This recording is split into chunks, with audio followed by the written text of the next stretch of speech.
బుద్ధిర్బలం యశోధైర్యం నిర్భయత్వమరోగత అజాడ్యం walk పటుత్వం చ హనుమస్మరణాత్ లభేత్.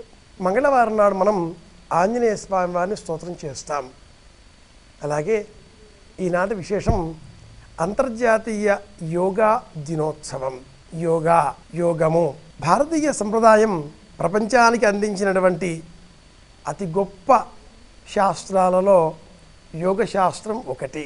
పతంజలి మహానుభావుడు అందించినటువంటి ఈ శాస్త్రం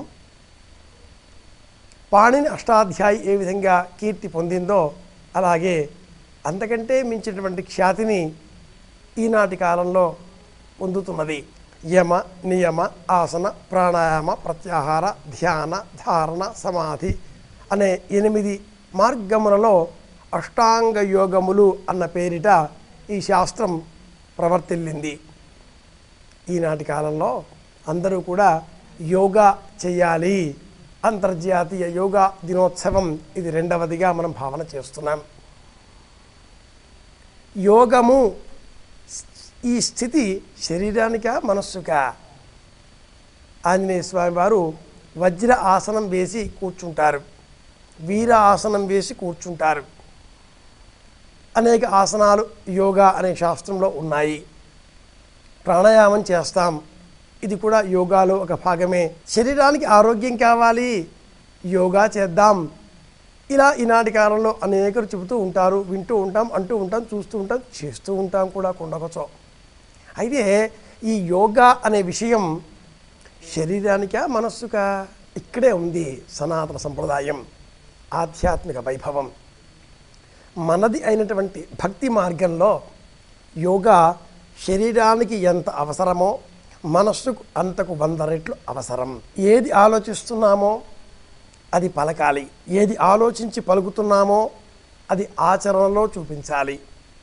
ఈ మూడింటికి ఒకే విధమైనటువంటి నిర్మాణం, ఒకే విధమైన మార్గం అనుసరించే విధంగా మనలకు తోచింపజేసేటటువంటి మార్గం యోగశాస్త్రం. ఏది బుద్ధి ఉందో అది వాక్కు కావాలి, ఏది బుద్ధి వాక్కు చెబుతుందో అది క్రియాకలాపాలలో ద్యోతకం కావాలి. అందుకే yoga. Doing nothing is called yoga అని కూడా ఆధునికులు చెబుతూ ఉంటారు. ఏం చేయకుండా ఉండగలగడమే యోగా ఆచరించడంలో మనం పొందే ప్రయోజనం. ఏం చేయకుండా ఉండగలమా? ఉండలేం. అదేమిటండి ఊరికే కూర్చున్నాం కదా, ఏం చేస్తున్నాం మనం అంతా ఇప్పుడు అంటారేమో. అలా కాదు, బుద్ధి ఆలోచిస్తూనే ఉంటుంది. మనస్సు నిరంతరం కొత్త కొత్త విషయాలని భావన చేస్తూనే ఉంటుంది. మనస్సు ఎటువంటి భావనలను ఆచరించకుండా, ఆలోచించకుండా, మనస్సు ఏ విధమైన మార్గాలలో కూడా సంచారం చేయకుండా నిశ్చలంగా ఏక రూపంతో ఉండగల స్థితిని మనం పొందగలగడమే యోగా ఆచరించడంలో మనం పొందే ప్రయోజనం. ఇది కావాలి అంటే మనస్సు తాదాత్మ్యంతో ఒకే విషయం పైన లగ్నం కావాలి. ఇందు నిమిత్తమై శరీరానికి సంబంధించిన ఆసనాలు, మనసుకు సంబంధించినటువంటి సమాధి స్థితి ఇత్యాదులు, అలాగే ఈ రెండింటినీ సంయమనం చేసేటటువంటి శ్వాస నియంత్రణ ప్రాణాయామం.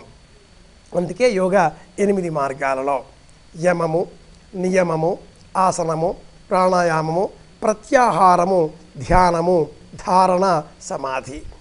ఇక్కడ ధారణ, ధ్యానము ఒక్కొక్కసారి ముందు వెనక కూడా కొంతమంది వాళ్ళ మార్గాల్లో చెప్పి ఉండవచ్చుగాక. ఏమైనా ఒక నియమంతో ఉండాలి. నశ్రేయో నియమం వినా. యోగా చేస్తున్నాం, ప్రమాణమైన సమయంలో నిర్ణయితమైనటువంటి కాలాలలో ఆచరించాలి, నిర్ణయితమైన పద్ధతులలో ఆచరించాలి. గురువును ఊతగా తీసుకుని ఆలంబనం చేసుకుని నేర్చుకోవాలి. నియమంగా ఉండాలి.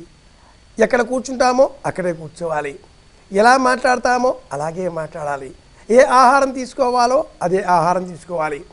ధ్యాస ఎక్కడ ఉంటుందో శరీరం కూడా అక్కడే ఉండేటట్లుగా సంయమనం మనం సంతులనపరుచుకునే విధంగా నిర్వహణలో ఈ శరీరాన్ని, మనస్సును రెండింటినీ సంయమనంలో ఏర్పాటు చేసుకోగలగడానికి మనకు ఉండేటటువంటి ఏకైక మార్గం యోగా.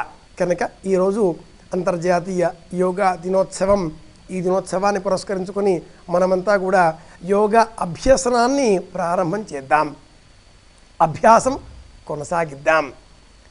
యోగా ఆచరించినందువల్ల శరీరానికి స్వాస్థ్యం చేకూరడమే కాదు, మనస్సుకు కూడా స్వాంతన చేకూరుతుంది. ఇందువల్ల ఆనందం, ఆరోగ్యం రెండూ చేకూరుతాయి. ప్రపంచమంతా అందరికీ ఆనందం కలగాలి, అందరూ ఆనందంగా ఉండాలి అని కోరుకుంటూ ఈనాటి విశేషం అంతర్జాతీయ యోగా దినోత్సవం. అట్లాగే ఆంజనేయ స్వామి వారిని స్తోత్రం చేద్దాం.